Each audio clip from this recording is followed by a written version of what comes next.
Question from the YouTube from Ullal. Can I earn money by re-uploading your videos on my channel? It's just a request. I want your permission. I'm from Lahore, Pakistan. Jazakallah khair. Ullal has asked, can you earn money by uploading my videos on the YouTube? All my videos have got no copyright. As long as you don't edit, you don't alter the video, you can upload it. Regarding earning money, be careful when you earn money and you monetize it. There are most of the ads are haram. So if the ads are haram, it's dangerous. As far as me, we don't object anyone uploading the video. You want to monetize, we have got no problem. We don't monetize any of our videos on the YouTube.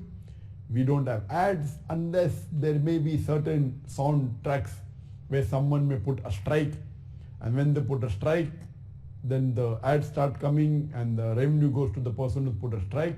But generally, we don't monetize any of our videos.